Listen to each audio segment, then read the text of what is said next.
Hello friends, today I'm going to explain you some concept of management on this financial ratios. Financial ratios क्या है, इसकी क्या उपयोगिता है, इससे आप किसी भी कंपनी का फाइनेंशियल हेल्थ कैसे समझते हैं, ये बहुत ही इंपॉर्टेंट है और बहुत ही इंटरेस्टिंग है. Let us see that.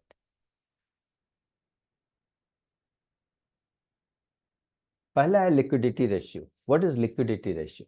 Liquidity का मतलब आपको मालूम है, कितना उसके पास लिक्विड कैश है कि वो कंपनी अगर बंद हो तो क्या वो अपने सप्लायर्स को, अपने जो देनदार हैं जिनको पैसा देना है, क्या वो वापस कर सकती है या नहीं. अगर वो कर सकती है means company is very strong. तो what is that? Liquidity ratios are financial ratios that measure a company's ability to repay both short and long-term obligations. Common liquidity ratios include the following. The current ratio measures a company's ability to pay off short-term liabilities with current assets. See, there are two things. One is short-term, another is long-term obligations. Short-term क्या है? जो working capital है वो short term है. अगर company को आप establish करते हो तो आपको लॉन्ग टर्म लोन लेना होता है. टर्म लोन जिसे कहते हैं ना, 40 करोड़ 50 करोड़ का लोन लेकर आप लैंड लेते हो, फैक्ट्री इस्टेब्लिश करते हो और उसमें बिल्डिंग खड़ा करते हो, मशीन्स मंगाते हो. All these are fixed assets and these are long term. तो ये एसेट भी लॉन्ग टर्म हुआ और आपकी लाइबिलिटी भी लॉन्ग टर्म हुई. लेकिन जब सब कुछ बन गया, आपने मैन पावर रिक्रूट कर लिया, सब इस्टेब्लिश कर लिया, then what you need? You want working capital. Working capital से क्या करते हो आप? रॉ मटेरियल चाहिए आपको, और सप्लायर्स से कुछ फिनिश्ड गुड्स भी चाहिए, सेमी फिनिश्ड गुड्स चाहिए, ओईएम से आपको कुछ आइटम्स चाहिए. All this, then what else is required? Logistic contractors, इन लोगों को पेमेंट देना होगा. So all this things, it is for operation of the day to day activities. So this are current assets. क्या हुआ इसमें? जो आपने रॉ मटेरियल खरीदा और जो पेमेंट आने वाले हैं, जो पेमेंट आपके पास आने वाला है. जैसे आपने कुछ फिनिश गुड्स बेच दिया but money is yet to come, तो रिसीवेबल्स जो है, जो कैश आपके पास है, this are current assets. And current liabilities क्या है? जो आपको पेमेंट देना है सप्लायर्स को, जो भी आपने क्रेडिट पे लिया वो पेमेंट्स जो आपको वापस देने हैं, जो डिविडेंड देने हैं जो शेयर होल्डर्स को, ऑल दीज आर लाइबिलिटीज. तो करेंट एसेट्स जो फिनिश्ड गुड्स हैं या कैश जो आपके अकाउंट में है, जो आपके पास कैश, लिक्विड कैश है, और whatever receivables are there, all these are current asset. This ratio is called current ratio. तो अगर ये एक से ज़्यादा है, इसका मतलब कि if the your company is closed, you can immediately पे बैक योर ऑल क्रेडिटर्स. जो भी आपको, जिनको भी पैसा आपसे लेना, आप उनको दे सकते हैं. मतलब company is in good health. Next is the acid test ratio measures the company's ability to pay off short term abilities with quick assets. अभी इसमें आपने जो current asset divided current liability देखा, तो इसमें हमने कुछ जो इन्वेंट्रीज हैं, जो रॉ मटेरियल है, जो वर्क इन प्रोसेस है, जो अभी काम चल रहा है, अभी कुछ दिनों के बाद वो रेडी होगा, तो ऑल दिस आर एडेड. तो उनको अगर हटा दें, इन्वेंट्रीज को हटा दें, तो करंट एसेट एग्जैक्टली जो फिनिश्ड गुड्स है जो आप बेचने वाले हो, this will be converted into money very shortly.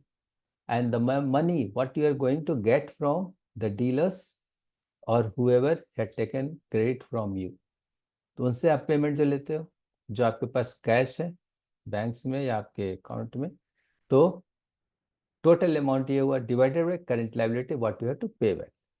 This is giving you more clear picture. यहाँ पे कुछ भी अनसर्टेनिटी नहीं है कि आपको पेमेंट किसी से लेना है.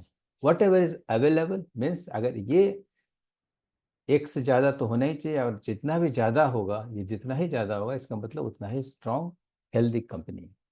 The operating cash flow ratio is a measure of the number of times a company can pay off current liabilities with the cash generated in a given period. अब ये देखो, operating cash flow ratio is equal to operating cash flow divided by current liabilities, जो आपके पास पैसा आ रहे हैं regular, divided by current liability, जितना आपको पैसा देना है, जिनसे आपने क्रेडिट लिया है, जिनसे आपने लोन लिया है, जो वर्किंग प्रोसेस के लिए या वर्किंग कैपिटल के लिए जो आपने लिया है, तो वो अगर जितना ज़्यादा है ये रेशियो, इसका मतलब आपके पास इमीडिएट कैश अवेलेबल है, you need not sell anything, you are not at all dependent on anybody, you can immediately pay back. So अगर इस तरह के कंडीशन है, अगर ये अच्छा स्ट्रॉन्ग कंडीशन है, तो क्या होगा, more and more suppliers will like to join you, आपका ब्रांड इमेज बहुत अच्छा होगा और बहुत सारी कंपनियां आपके पास है, आपको मतलब financially if you are strong, then lot of people will like to join, and like lot of people will like to join your business, they want to be an intermediary for you, so it's good thing.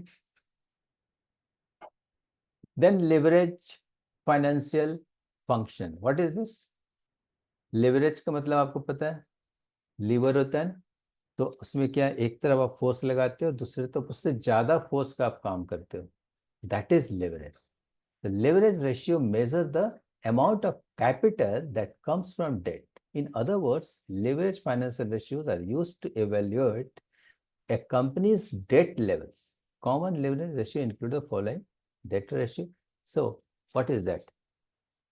Bank से आप loan लेते हो, तो हर कोई क्या चाहेगा, bank से पूरा लोन ले लूं और उसी से मैं सारा एसेट बनाऊं, बिजनेस करूं, जो हमें प्रॉफिट आए उससे मैं वापस करता जाऊं, तो मेरे पॉकेट से कुछ नहीं लगा, सब बैंक से लिया, बैंक को दिया और प्रॉफिट मेरा हो गया।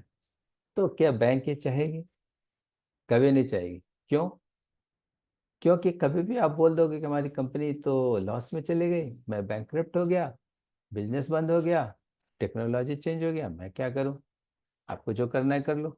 कोर्ट क्या करेगी, आपका जो एसेट है उसको सीज कर देगी और उसको कहेगी बेच करके उसको पैसा दो। मान लो if you have taken land in very remote area, its value is not so much, and those machines whatever you have establish there, उसका कुछ वैल्यू नहीं उनके लिए, बैंक को क्या करेगी उसको लेके, तो उसको बहुत ही कम पैसा मिलेगा।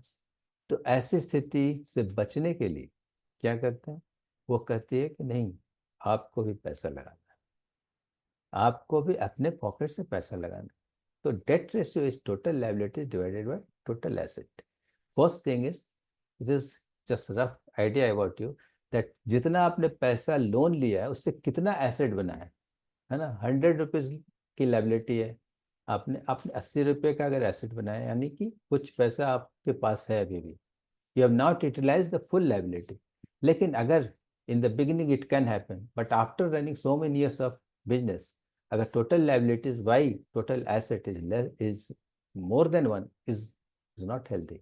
It should be less than one, हाँ, और इक्वल टू वन। तो इससे क्या होगा कि जो एसेट्स है वो लाइबिलिटी से ज्यादा है या बराबर है ना? तो कभी भी उस एसेट को बेच के हम लाइबिलिटी को पूरा कर सकते हैं। But this ratio is very, very important. The debt to equity ratio calculates the weight of total debt and financial liability against shareholders' equity. Total liabilities divided by shareholders' equity. इसका क्या मतलब है? आप जितना लोन लेते हो bank से, उससे उससे किसी प्रोपोर्शन में आपको भी पैसा लगाना, और बैंक ने रूल रखा है कि bank debt to equity ratio minimum 2 होना चाहिए, 2 to 2.5 होना चाहिए। यानी अगर 300 रुपये का इन्वेस्टमेंट है तो 200 रुपये अगर बैंक देती है तो 100 रुपये आपके पॉकेट से जाना चाहिए। हाँ, तो इससे क्या होगा कि आपका जब 1/3 पैसा लगा हुआ इन्वेस्टमेंट है इसमें, तो you will also like to generate profit, उससे आप प्रॉफिट निकालना चाहोगे, उसमें सीरियस रहोगे बिजनेस में, बिजनेस को डूबते नहीं देखोगे। अगर टेक्नोलॉजी चेंज हो रहा है तो टेक्नोलॉजी भी चेंज करने के लिए आप सोचोगे, उसका एक विजन होगा, आप उसमें ज्यादा सीरियस हो। The interest coverage ratio shows how easily a company can pay its interest expenses. अब देखो इसके क्या मतलब है, interest coverage ratio equal to operating income divided by interest expenses. जो आपका ऑपरेटिंग इनकम है, जो आप इनकम कमा रहे हो, मतलब उसमें क्रॉस प्रॉफिट से में जब आप हटा देते हो ना एक्सपेंसेस, तो you are getting operating income. उसमें इंटरेस्ट से डिवाइड करो तो कितना गुना ज़्यादा है, ज़्यादा होना चाहिए ना। अगर जितना इनकम है वो सब इंटरेस्ट में ही जा रहा है तो आपका हेल्दी नहीं है। Your company is not healthy, it is very weak. तो इसको ज़्यादा होना चाहिए।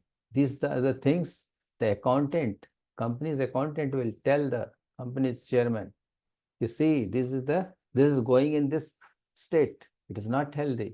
या अगर ये अच्छा हो रहा है दिनों दिन तो बोलेगा yes it is improving, so you apply this kind of strategy। now efficiency ratio, what is efficiency ratio? जैसा कि नाम है, efficiency का मतलब how much you are utilizing your resources। Efficiency ratio, also known as activity financial ratios, are used to measure how well a company is utilizing its assets and resources। Common efficiency ratios include the asset turnover ratio, measures a company's ability to generate sales from assets। So what is asset turnover ratio? Net sales divided by average total assets। तो जो आप साल में sales करते हो, total sales, cell return को minus कर तो नेट सेल हो गया, divided by total average total assets. कितना आपके पास एवरेज टोटल एसेट होना चाहिए उस सेल्स को करने के लिए। तो एक बजट आप बना सकते हो कि this much investment is required to reach this targeted sale. The inventory turnover ratio measures how many times the company's inventory is sold and replaced over given period। Inventory turnover ratio is equal to cost of goods sold divided by average inventory। तो आप जो cell करना चाहते हो, ठीक है ना, तो उसका क्या कॉस्ट है। मान लो 100 रुपीज का सेल करते हो, उसका कॉस्ट है 80 रुपये, 80 रुपीज। तो उस 80 रुपीज का सेल करने के लिए कितना आपके पास एवरेज इन्वेंट्री होना चाहिए। इससे क्या आपको पता चलेगा, इसमें जो वर्किंग कैपिटल है वो कितना आपको लगाना है। ठीक है ना, आपने एक बड़ा इन्वेस्टमेंट किया लॉन्ग टर्म के लिए, शॉर्ट टर्म इन्वेस्टमेंट में आपको कितना लगाना है, ताकि हर मंथ में आपका जो सेल चाहिए, जो रिक्वायर्ड सेल है वो होता रहे। तो उसका बजट आप बना सकते। नेक्स्ट इज प्रॉफिटेबिलिटी रेशियो, कितना प्रॉफिटेबल है आपकी कंपनी, ये समझना है इससे। Profitability ratios measure a company's ability to generate income relative to revenue, balance sheet, assets, operating costs, and equity। Common profitability ratio, financial ratio include the following. The gross margin ratio compares the gross profit of a company to its net sales to show how much profit a company makes after paying its cost of goods sold। तो gross margin ratio, gross profit क्या है, what is gross profit?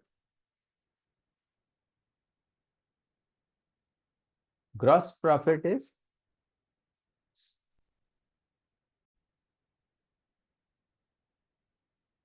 तो gross margin क्या है?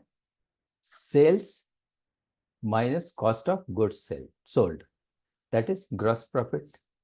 इन this other expenses are not deducted. so total gross profit divided by net sales, what does it say? that इतना cell करोगे तो इतना profit होगा, इतना रेशियो में होगा। हाँ, तो this also gives you some financial this introspection that this much budget is required for selling this much of uh, quantity। Huh? Are you getting it? But company is making some sales target. First of all, they want to know the how much budget is required. So the total you are forecasting that this much going to be sold. So this much going to be sold, how much expenses will be there? That also you will find out। then what will be the cost of these goods, what you are going to make उसका cost क्या होगा। तो उसको जब minus करते हैं तो gross profit आता है। ग्रॉस प्रॉफिट जब आता है तो उसमें नेट सेल्स से डिवाइड करेंगे, यानी पर यूनिट सेल से हमें कितना प्रॉफिट मिल रहा है। अगर सपोज 1.75 है, 1.85 है, तो इट इज़ वेरी गुड, है, ऑलमोस्ट डबल हो रहा है। तो उसमें से फिर क्योंकि बहुत कॉर्पोरेट टैक्स बहुत ज़्यादा होता है और इंटरेस्ट भी बहुत ज़्यादा होता है, तो it should be in very good margin, तो gross margin should be very high. तो ये एक बहुत इंपॉर्टेंट इंडिकेटर है किसी भी कंपनी का।